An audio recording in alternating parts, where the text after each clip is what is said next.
Empezaremos a partir de este momento con Lingüística Funcional Integra, temporada 2. Este proyecto está organizado por el Grupo de Estudos en Funcionalismo, GEF, coordinado por la profesora doctora Nadia Prata de la Universidad Federal de Ceará, UFC. El equipo está formado por la estudiante de doctorado del programa de posgrado en lingüística de UFC, PPGL, Victoria Paz, y por el estudiante de máster en lingüística, Armando Araújo.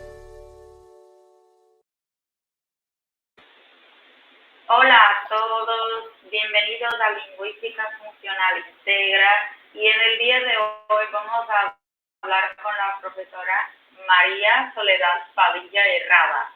La profesora María Soledad Padilla Herrada es profesora ayudante doctora en la Universidad de Sevilla, en el Departamento de Lengua Española, Lingüística y Teoría de la Literatura por la Universidad de Sevilla.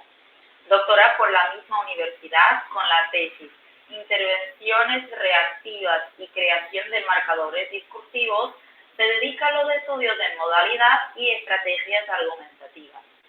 Formó parte del equipo de compilación de los materiales componentes del Corpus Mesa, macrosintaxis del español actual, y su actualización a Mesa 2.0, ambos dirigidos por la profesora doctora Catalina Fuentes Rodríguez, de la Universidad de Sevilla, como objetivo de proyectos de excelencia del Grupo de Investigación, Argumentación y Persuasión en Lingüística. Profesora María Soledad, bienvenida. Le damos las gracias por participar de este proyecto y de, junto a nosotros, formar parte de la temporada 2 de las entrevistas. Pues muchísimas gracias a vosotros por la invitación. Es un verdadero placer estar aquí. Pues, profesora, pasamos entonces a la primera pregunta y nos gustaría saber qué tipo de texto usted ha podido analizar a través de la teoría de la macrosintaxis. Bueno, teniendo en cuenta que se trata de un marco teórico que aboga por una gramática contextual que tenga en cuenta el uso real, pero sin olvidar el aspecto componencial, realmente es un marco teórico muy productivo para afrontar el análisis de cualquier tipo de texto. En mi caso particular, me he centrado en el análisis de la interacción y concretamente en la intervención reactiva, ¿no? En esa segunda parte de los intercambios comunicativos. Y en este sentido, me interesaba acercarme a corpus donde encontrara discurso digital, independientemente de la temática que se tratara, ¿no? Entonces, bueno, teniendo en cuenta el uso que se hace actualmente de las redes sociales, donde ya el usuario no solo consume contenido, sino que también lo produce y además los internautas pueden interactuar, a los investigadores se nos abre un panorama riquísimo e interminable porque la lengua va cambiando y las redes sociales pues, son un testimonio vivo, ¿no? de cómo va cambiando la lengua. Así que la macrosintaxis, en mi caso particular, me ha permitido analizar textos dialogales procedentes de redes sociales y de diferentes plataformas virtuales y además analizarlos teniendo en cuenta la multidimensionalidad de muchas expresiones lingüísticas, ¿no? Porque pueden actuar en varios planos de la macroestructura textual al mismo tiempo, ¿no? Porque muchas estructuras, muchas expresiones lingüísticas nos ayudan, por una parte, a guiar al receptor, ¿no? De manera que, como hablantes, seleccionamos la información en función de lo que creemos que nuestro interlocutor sabe o desconoce, o le damos más relevancia informativa a unos contenidos específicos, o bien nos ayudan a llevar a nuestro interlocutor a una determinada conclusión y además también algunas de estas expresiones nos permiten mostrar cómo como hablantes controlamos lo que decimos, controlamos lo que emitimos y también podemos mostrar una actitud determinada ante lo que decimos.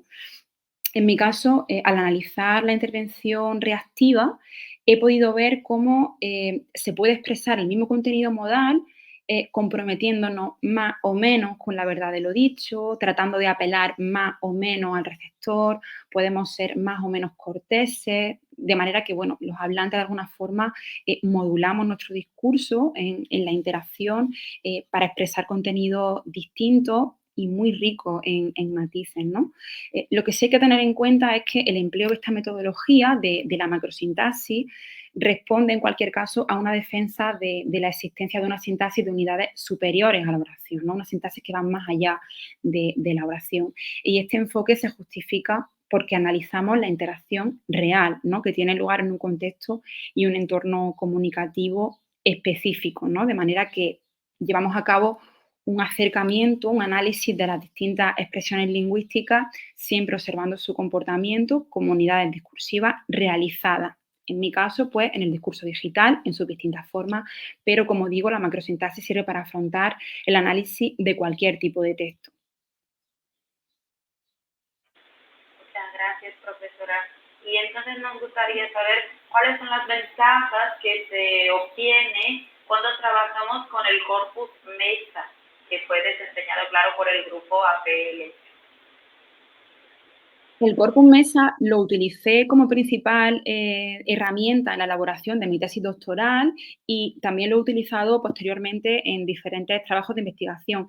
De hecho, como usted misma mencionó al principio, antes de utilizarlo como investigadora, también colaboré en mi etapa predoctoral en la compilación de los materiales para este corpus. Y realmente creo que es un corpus muy valioso porque constituye una muestra general, ¿no? De lo que es actualmente el discurso digital. Se elaboró porque era uno de los objetivos de 2 proyectos de investigación de excelencia que fueron dirigidos por la profesora Catalina Fuentes Rodríguez. Y este corpus está compuesto por muestras de discurso que proceden de blogs digitales, de foros, también de textos procedentes de Facebook, de Instagram, de Twitter, de WhatsApp, de YouTube y también de otras páginas web diversas, ¿no? Y bueno, pues datan los materiales que encontramos en este corpus. Los más tempranos son de 2007 y llegan hasta la actualidad. De hecho, pues todavía seguimos actualizando el corpus. Y es un material muy, muy valioso para los investigadores porque en él podemos encontrar material público de acceso abierto que procede de estas plataformas virtuales y redes sociales que he mencionado y realmente su contenido refleja esa revolución que supuso la llegada de la web 2.0, ¿no? Que nos ofrecía, como les decía, la posibilidad como internauta no solo de ser receptores de contenido, sino también de generar nuestro propio contenido y hacerlo accesible de manera instantánea a millones de personas. Entonces, bueno, a fin de cuentas, creo que lo bueno de este corpus es que constituye una muestra representativa de lo que es el discurso digital actual. Y ciertamente el uso tan habitual que hacemos en la actualidad de estos medios de comunicación hace que este sea un corpus realmente idóneo para analizar la lengua actual y nos proporciona una fuente de datos muy abundante que además, como les digo, seguimos actualizando. De hecho, es un corpus bastante amplio, teniendo en cuenta el último recuento que hicimos, consta de unas 3 millones de palabras y lo interesante es que la mayoría de ellas proceden de WhatsApp, que es la parte del corpus que está más desarrollada. Y justo esa parte del corpus es la que considero más valiosa porque el corpus MESA, además de contener discurso abierto, también contiene discurso privado procedente de WhatsApp y esto es algo muy difícil de conseguir. Y bueno, pues en este corpus el investigador tiene a su disposición páginas y páginas de interacción real procedente de WhatsApp, porque bueno, hemos tenido la suerte de contar con colaboradores que nos han cedido su historial y hemos podido anonimizarlo, por supuesto, siempre y bueno, hemos dado cuenta exclusivamente del sexo de los hablantes, porque esto sí que puede ser relevante en ciertos estudios lingüísticos. Y bueno, este corpus es interesante en general, no solo la sección de WhatsApp, para analizar la lengua actual, porque el discurso que se recoge en él pues se caracteriza porque en él hay una interacción predominantemente coloquial y que por tanto se aproxima a la inmediatez comunicativa. Si bien es cierto que en estos casos la interacción está determinada por algunos condicionantes que son propios del medio utilizado, ¿no? Porque la interacción aquí se produce en ausencia, se desarrolla a través de un medio gráfico y bueno, pues se encuentra determinada por la multimodalidad que es inherente, ¿no?, al medio digital. Pero bueno, con todo, el contexto en el que tiene lugar la comunicación sí que presenta muchos de los rasgos que se han atribuido tradicionalmente a la conversación coloquial y por eso es muy, muy útil. Y bueno, otra ventaja de este corpus es que ofrece información general acerca de la fuente y de la temática que se trata en los materiales recogidos. Pues de esa forma se facilita mucho la búsqueda al investigador. Y al mismo tiempo, aunque preserva la identidad del usuario anónimo, facilita también el sexo de los hablantes, ¿no? Porque esto puede ser interesante como criterio para algunos análisis, ¿no? Para algunas investigaciones. Y la identidad que no se preserva es la de los personajes públicos, que sí que se identifican explícitamente a lo largo de todo el corpus. Pues muchas gracias, profesora. Yo que también ya vengo utilizando el corpus Mesa, estoy como testigo de que es un corpus maravilloso, no solo para estudiar como análisis lingüístico, sino también como aprendí de español lengua extranjera, que me enseñó muchas expresiones, que me muestra muchas realidades del español. Y de verdad, nuestro trabajo aquí también es divulgar el corpus Mesa, que es muy buena. Y dentro de ese ambiente tan amplio como el corpus Mesa y su estudio de las reacciones interactivas, ¿ha encontrado usted algunas expresiones lingüísticas nuevas que pueda destacar? En mi tesis doctoral, que es la gran investigación que está un poco de fondo y que también está de fondo en la investigación que sigo haciendo ahora, me pude dedicar a analizar expresiones reactivas que se emplean para manifestar, por una parte, acuerdo, confirmación y aceptación, y por otra parte, lo contrario, ¿no? Desacuerdo, refutación y rechazo. Y justo me he interesado en ver qué expresiones se utilizan en redes sociales para manifestar estos contenidos modales. Y es interesantísimo ver la creatividad de los hablantes, cómo el sistema lingüístico se va adaptando a nuestras necesidades expresivas de manera constante, ¿no? Entonces, bueno, en mi caso he tomado como referencia principal este corpus, el corpus Mesa, pero también he utilizado otros corpus como el corpus Valesco y el corpus Cola y también los corpus académicos de manera más complementaria. Y bueno, realizar este sondeo me permitió desde el primer momento reconocer la abundante presencia de expresiones portadoras de estos contenidos modales que son distintas a los operadores plenamente fijados que ya han sido estudiados y que sí que podemos encontrar inventariados en los repertorios lexicográficos y en la gramática. Y bueno, el hecho de que estas formas desempeñen funciones macrosintácticas similares a las de un operador modal justifica nuestro estudio, porque si nos vamos a la gramática o un aprendente de español se va a la gramática, no va a encontrar las instrucciones de uso de estas expresiones tan coloquiales y tan utilizadas y que realmente tienen un alto grado de convencionalización y por eso era importante estudiarlas. Entonces, este estudio sí que nos ha permitido reparar en el hecho de que la creación de estas expresiones surge a partir de estructuras compositivas que realmente son muy variadas, ¿no? Por ejemplo, algunas partían de un sintagma nominal con preposición, como de lujo o para nada, ¿no? O también otras de un sintagma adjetival, como cierto, seguro, o de un sintagma nominal que tiene como núcleo un sustantivo de adjetival, como chorradas, tonterías, bobadas. Y también, en otros casos, oraciones completas, ¿no? Como estamos locos, o ya ves, o ya lo creo. Y también en el caso de la negación tenemos otras expresiones que se forman a partir de y más sintagmas nominales, como y un pepino y un pimiento para responder negativamente, a mostrar desacuerdo. O también otras encabezadas por ni, más otros sintagmas muy variados, como ni de coña, ni loco, ni muerto, ¿no? Y bueno, también hay otras expresiones que tienen su origen en oraciones subordinadas, como quiera o cuando quiera, y para su análisis, pues no ha sido útil el concepto de insubordinación de Evans. Y yo me detuve a analizar su comportamiento discursivo, el de todas estas expresiones, y me interesé en su primera documentación en corpus. Y justo en relación con esta primera documentación de estas expresiones en intervención reactiva con una función modal, pude ver que la mayoría de ellas, la mayoría de las que se documentaban en el corpus Mesa, se registran por primera vez o bien en la segunda mitad del siglo XX, como por ejemplo di que sí o del tirón, o ya ha entrado el siglo XXI, por ejemplo, algunas como de lujo o cojonudo, ¿no? Que se emplean para expresar aceptación. Entonces, esto sí que nos haría tener que decir que sí, que hay expresiones nuevas, pero ahora bien, como en todo trabajo de corpus, los datos cuantitativos ofrecidos se tienen que tomar con cautela porque la ausencia de los datos en los corpus no siempre implica ausencia en la lengua, ¿no? Como han afirmado ya muchos autores. Sobre todo teniendo en cuenta la escasa presencia del discurso conversacional coloquial que hay en algunos repertorios y corpus que utilizamos. Por ejemplo, hay que tener en cuenta que en los corpus académicos, especialmente en CORDE y en CREA, pues no se recoge una gran cantidad de material lingüístico que provenga de interacción coloquial, lo que de alguna manera también puede explicar que haya poquitos resultados en algunos casos.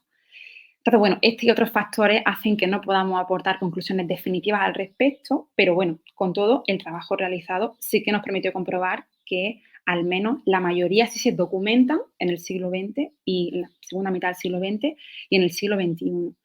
Y en cualquier caso es muy interesante ver cómo a partir, ¿no?, de ese proceso creativo que desemboca en la creación de expresiones nuevas, los hablantes consiguen hacer que estructuras que originariamente son muy heterogéneas terminan realizando funciones similares, ¿no? En este caso, pues propias de los operadores modales del español. Lo que nos lleva, profesora, a la próxima pregunta, pues qué bueno que todo se está fluyendo así muy naturalmente, porque queremos saber entonces cómo se puede detectar que esas expresiones reactivas encontradas en los corpus se fijan como estos marcadores del discurso. En mi caso, aunque mi investigación se centraba en usos actuales de estas expresiones y por tanto se trata de un estudio sincrónico, tuve en cuenta pues, los presupuestos de la llamada teoría de la gramaticalización para observar pues, cuáles de esos presupuestos se cumplían o no en las unidades encontradas. Entonces, a partir de esos presupuestos teóricos manejados en torno a la formación de marcadores discursivos, dábamos cuenta del grado de gramaticalización de estas expresiones, pero siempre a partir de sus usos actuales. ¿Qué criterios tenemos en cuenta para esto? Pues vemos si las unidades están desemantizadas, si se han enriquecido pragmáticamente, si son variables morfológicamente o no, si han perdido las capacidades sintácticas que son propias de su uso como componente dentro de la oración, si vemos la presencia o no de la valoración del hablante y la atención a la figura del oyente, que es lo que se conoce como subjetivización e intersubjetivización. Vemos si se han fijado sintácticamente, si son expresiones extraproposicionales, si son independientes entonativamente, por lo tanto, pues si hay autonomía predicativa y, por supuesto, pues el hecho de que estas expresiones realicen una función macroestructural, ¿no? Si tomo como referencia las expresiones que yo he podido estudiar, es muy interesante observar cómo, aunque la mayoría de los casos se trata de expresiones documentadas muy recientemente, como les comentaba antes, segunda mitad del siglo XX, siglo XXI, la mayoría de ellas cumplen con los rasgos más característicos de la gramaticalización que les acabo de mencionar. Sin embargo, sí es cierto que algunas de ellas, concretamente las que se originan a partir de adjetivos como cojonudo, estupendo, guay, genial, y también las que se originan a partir de sustantivos de adjetivales como chorradas, tonterías, aunque han aumentado su alcance, siguen siendo semánticamente transparentes. Y en este caso, pues no se da esa desemantización y en este caso, pues los consideramos casos de cooptación, ¿no? Entendida como un paso previo al proceso de gramaticalización. Y esto implica que en general contamos en función de su grado de gramaticalización con tres grupos de expresiones. Un primer grupo donde encontramos expresiones semánticamente transparentes que bueno, se corresponden con un proceso de cooptación que acabo de mencionar, lo cual se observa en el hecho de que no están desemantizadas, pero sí se han enriquecido pragmáticamente y cumplen el resto, ¿no?, de esos presupuestos, como cojonudo, estupendo, genial, que podemos utilizar en intervenciones reactivas con ese valor, ¿no?, de aceptación. También expresiones, el segundo grupo serán expresiones más semigramaticalizadas, que aunque cumplen algunos de esos presupuestos y aunque sean desemantizados, sí que mantienen un poquito la conexión con su significado originario, ¿no? Pasa con algunas como de lujo, del tirón o como quiera, ni de coña, ¿no? Y por último, pues encontramos ya expresiones plenamente gramaticalizadas donde sí hay una desvinculación semántica con el significado de origen, ¿no? Donde hay una mayor abstracción con el contenido expresado, ¿no? Pasa con algunas como ya ves, anda, venga o para nada. Y en este campo de análisis, considerando entonces lo que ya se ha encontrado, se ha estudiado, ¿qué falta entonces? ¿Qué queda pendiente por hacer en este análisis de la intervención reactiva? Bueno, queda mucho por hacer y bueno, en muchos trabajos sobre análisis conversacional vemos que hay descripciones de la intervención reactiva que resultan pues, muy generales, suelen estar centradas estas descripciones en el estatuto de la intervención reactiva de preferencia o no preferencia respecto a la intervención iniciativa previa. Hay trabajos donde se mide también la pertinencia de determinadas intervenciones reactivas en función de cuál es la intervención iniciativa que les precede, ¿no? Pero realmente hay pocas investigaciones donde sea la intervención reactiva la que de verdad es la protagonista. Y yo creo que se hace necesaria incluso una definición más amplia de esta unidad dialógica, porque siempre se habla de la relación de dependencia que hay entre intervención iniciativa y reactiva, porque lógicamente para interpretar una intervención reactiva necesitamos la información presente en la intervención anterior del otro hablante. Y aunque es cierto que en la mayoría de los intercambios se observa esa necesidad y esa dependencia de que haya una intervención anterior, sí que encontramos algunos casos en el corpus Mesa que nos hicieron replantearnos un poquito esta concepción, esta definición en el que la presencia de la intervención reactiva implica necesariamente una intervención anterior de otro hablante. Recuerdo que había un ejemplo de WhatsApp que, si lo pongo un poco en pie, decía, un hablante decía, la galleta de esta cafetería cuesta 5 euros, no recuerdo, y decía, ¿estamos tontos? Era el segundo enunciado de su propia intervención. Y a continuación otro hablante pues respondía con risas, ¿no? Bueno, en este intercambio, que era de WhatsApp, que encontré en el corpus Mesa, era el primer hablante, el que hablaba de las galletas, quien inicia un intercambio comunicativo, ¿no? Una intervención que está formada por dos enunciados. En el primero describo el hecho que he observado, que es el elevado precio de una galleta en una cafetería, y en el segundo enunciado, del mismo hablante, reacciona lingüísticamente de una manera emotiva ante esa situación descrita por el enunciado que él mismo ha emitido, ¿no? Diciendo, estamos tontos. Entonces, bueno, en este caso, por tanto, no es una reacción que haya sido provocada por una intervención de otro hablante, sino que, bueno, tenemos una expresión lingüística reactiva, estamos tontos, que realmente está situada en una posición dialógica estructuralmente iniciativa. Entonces, bueno, en mi opinión, hace falta una definición de la intervención reactiva de esta unidad dialógica que integre estos casos en los que el hablante no solo reacciona lingüísticamente ante lo dicho por otro hablante, sino que reacciona lingüísticamente ante un hecho presentado por él mismo o ante otro tipo de estímulo. Entonces, bueno, este es para mí uno de los aspectos pendientes en cuanto al estudio de la intervención reactiva del que yo misma me estoy ocupando.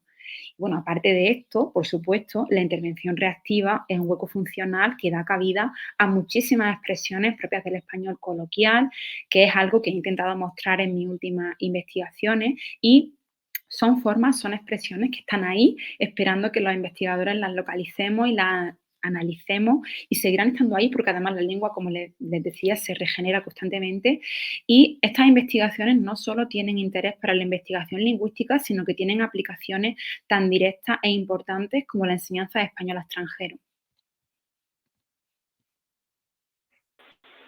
Sí, sí, claro, la lengua como objeto siempre sorprendiéndonos y siempre más allá, creo que de lo que los estudios pueden dar cuenta, ¿no? Pueden contemplar. Pues muchas Por gracias supuesto. a la profesora Soledad, que ha sido genial este momento, este intercambio de ideas, este momento de aprendizaje. Le agradecemos muchísimo la participación y le dejamos ese espacio final por algún comentario, alguna divulgación de materiales que haya publicado de otros autores, por si alguien se interesa de seguir esta senda que se abre de las interacciones, de las reacciones, pues que pueda profundizar sus estudios. Pues muchas gracias a todo el que esté ahí al otro lado. Bueno, en mi caso, me parecería interesante ofrecerle la página del grupo de investigación al que pertenezco, Argumentación y Persuasión en Lingüística. Ahí a menudo actualizamos las investigaciones que realizamos.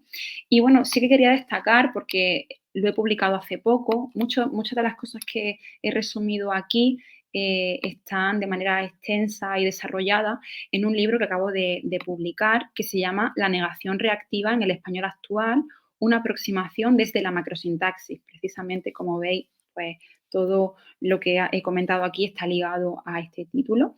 Y bueno, yo estoy a su disposición, pueden escribirme siempre por correo, encantada siempre de intercambiar conocimientos y conocer también cosas nuevas. Muchas gracias. Pues muchas gracias por todo, muchas gracias a todos que nos han visto en este momento y nos vemos en el próximo episodio de Lingüística Funcional Integral. Un saludo a todos y hasta la próxima semana.